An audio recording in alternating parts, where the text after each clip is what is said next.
People say, what do you do? And when I answer that question, I tell people I'm a crocodile wrestler. And I get people looking at me with a smile, their eyebrow raises, they lean forward, they're like, what does that mean? And in my mind, I'm like, great, now you're listening to me. Hello and welcome to a brand new episode of Engati CX. I'm your host Chandni and we're really glad to have all of you join us today. On this show, we talk to CX and tech experts from around the world. We explore, uncover, and share fresh insights on creating experiences that your customers will remember and look forward to. Engati is the world's leading multilingual, no-code digital CX platform available across 15 channels with 53,000 solutions created across 186 countries in every domain and use case. Engati has also been recognized as a top platform by Inc. magazine, Tech World, CIO magazine, and many others. Engati recently also won the Cody 2021 award for being the best AI-driven technology solution. We run the Engati blog, video channel, and the Engati CX podcast, receiving upwards of 500,000 visitors annually. Let us now welcome today's guest. Martin Barnes is a London-trained startup pitch coach with 20 years of professional experience in interactive design, advertising, creative direction, branding, film, and events. He now runs an organization, 8 Seconds to Connect, which specializes in presentation consultancy. Martin inspires founders to change and improve, which is instrumental in delivering confident and engaging pitches. He really helps them enjoy their presentations and get the best out of everything. Welcome to the show, Martin. We're really glad to have you on the show today. Thank you very much, Chandra. It's lovely to be here. But before we dive into our interview with Martin, don't forget to subscribe to Engati and tap on the bell icon below to get access to exclusive content from thought leaders around the globe. Diving right into the interview, my first question to you is, what are the components of a good pitch and what are some tips that you'd like to give our audience to improve their pitches? The most important thing I want people to understand about pitches is it's all about attention. Now, if I don't have your attention when I'm going to tell you what I do, what I sell, what my solution is, if I don't have your attention, it doesn't matter. So my belief is the first thing I need to do is make sure that you are focused with me in this moment and that I can tell you what I want to share. So I would say the most important thing in a pitch is attention. And an example of that is when I'm networking, when I'm meeting people, in my LinkedIn bio, it's, people say, what do you do? And when I answer that question, I tell people I'm a crocodile wrestler. And I get people looking at me with a smile, their eyebrow raises, they lean forward, they're like, what does that mean? And in my mind, I'm like, great, now you're listening to me. You're not in your head somewhere else. You're not thinking about what you just finished. I say crocodile wrestler and you're like, what? And then I quickly explain, well, that's what it feels like being the father of twins. I have twin daughters under 4 years old, and they are my beautiful little crocodiles. And you can see them here in my background. And my life feels like I'm wrestling crocodiles. From the moment they wake up to when they go to bed, I am just getting them dressed, getting their hair brushed, getting their teeth brushed, giving them breakfast, getting them in the car, crocodile wrestling. When I'm not wrestling crocodiles, I'm a pitch coach, and I help you pitch where you have attention. And I want you to enjoy the moment that you're talking to somebody. And that's my LinkedIn bio. And whenever anybody connects with me on LinkedIn, 99 times out of 100, what they ask me is, tell me about the crocodiles. So I'm a massive believer that you have 8 seconds to connect, and you have to say something in that first 8 seconds that's going to tune people in to this moment right now. And then after you've done that, the rest of the pitch is not easy, but it's more straightforward because you know that you have attention. And with attention, you can create a moment where people are like, ah, and they're really listening. So that is the one thing that I want people to really, really think about. And the best way to do that is to understand your audience and understand your goals, because every pitch is different. So when I'm pitching to my daughters why they should brush their teeth, if I just say, you have to brush your teeth, they don't listen. So I have to understand who they are. They're young children, they're bored, they don't want to brush their teeth. So I have to make it interesting. So that's my audience.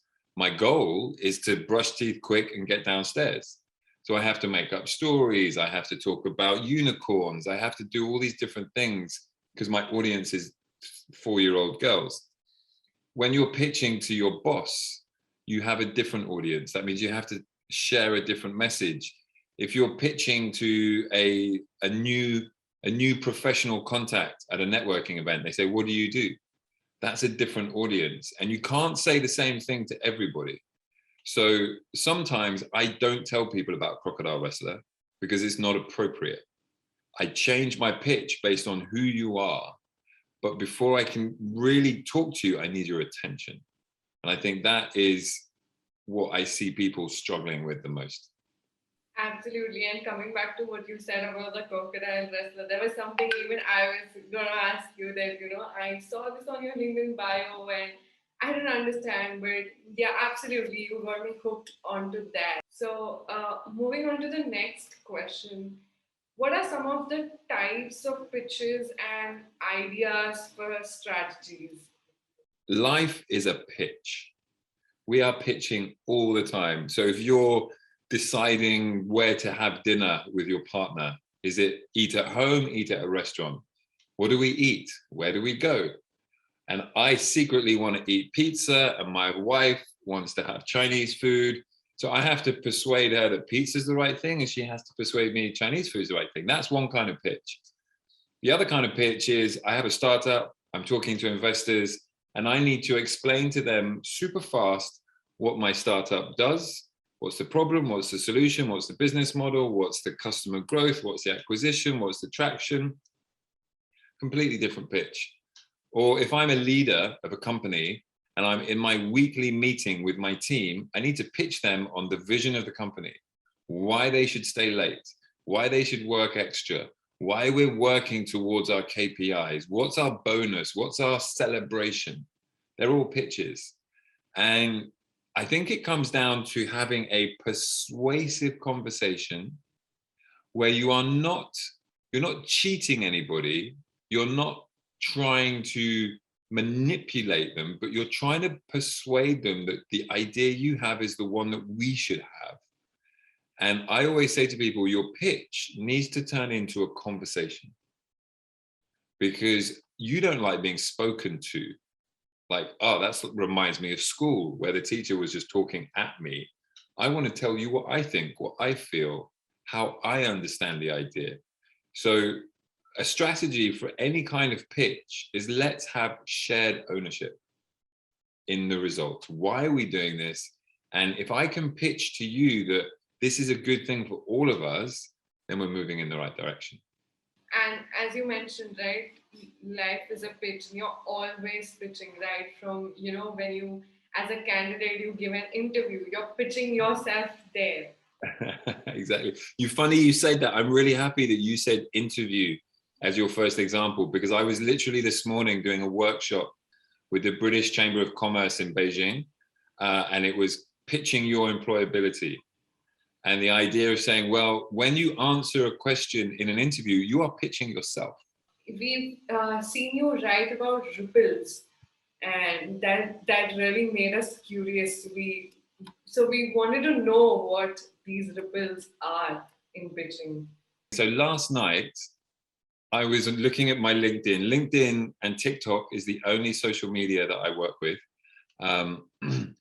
And I remember seeing in my LinkedIn 2 faces, and one of the people is the reason I'm connected to the second person.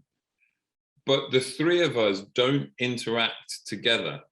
And so it just made me stop and think, and I was like, wow, because of an action that Brian made, I now know Benjamin, and he works with a NGO helping support young orphan children.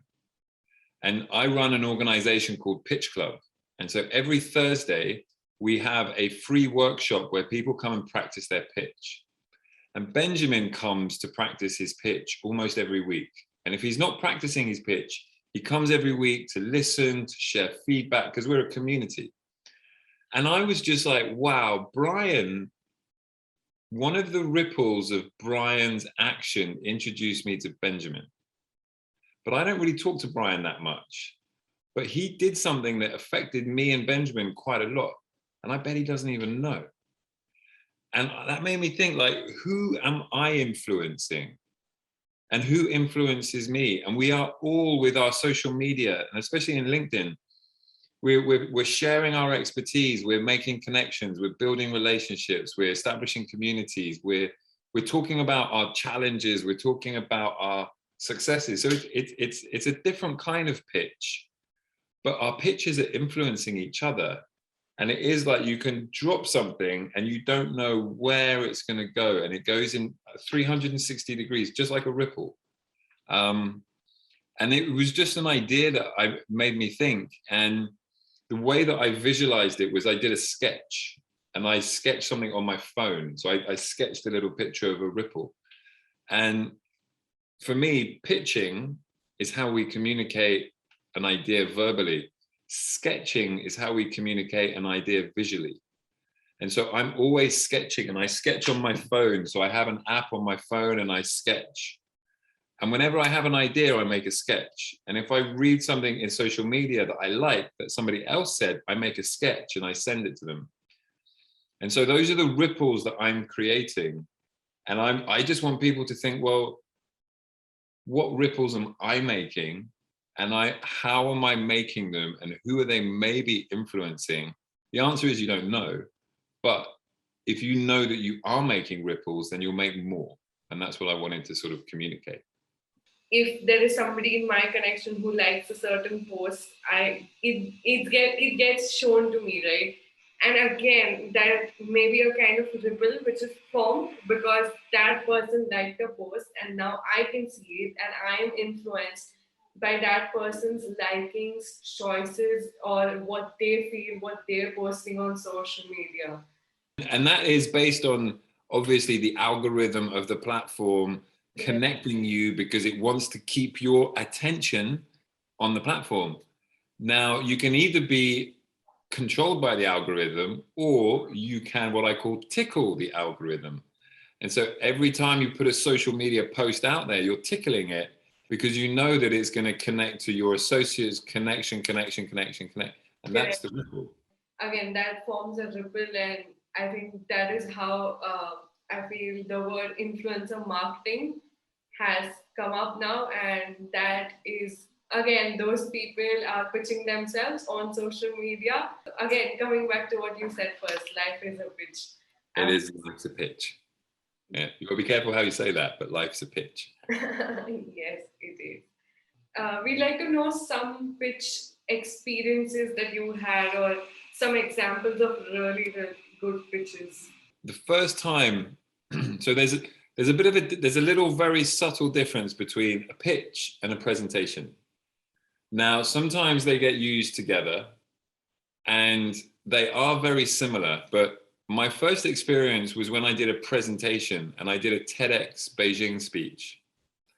And I was working in advertising, and I did a project, and the organizer of TEDx Beijing heard about my project and invited me to come and speak. And I really, really, really wanted to do an amazing job. And I put so much pressure on myself that actually the presentation was very uncomfortable. And after that, I realized, wow, presenting is really important because you have a platform and you have an audience and you are in what I call a spotlight moment. And you can share stories that can influence people, and it can go really well, or it can go really badly. And also in my advertising experience, I'd worked with companies like Mercedes, BMW, Volkswagen, the NBA, Starbucks, Google, all these massive companies. And I remember being in some organization meetings with 10 really high-level decision makers. sitting in a meeting that had no structure. The slides were terrible. The message was awful. People were just sitting in there because somebody scheduled an hour-long meeting. And the meeting was an hour because that's how long the meeting had. Sometimes the meetings would be 3 hours, 4 hours. And I was like, if I look at the value of this moment, like that person is the managing director, that person's the CMO, that person's the head of department, you all get paid a lot of money. And if that's an hour times your salary, your salary, your salary, your salary, her salary, my salary, this hour is very expensive. And we're getting zero results. And so I sort of thought, well, everybody in the room is very professional, but they just don't know how to do a presentation.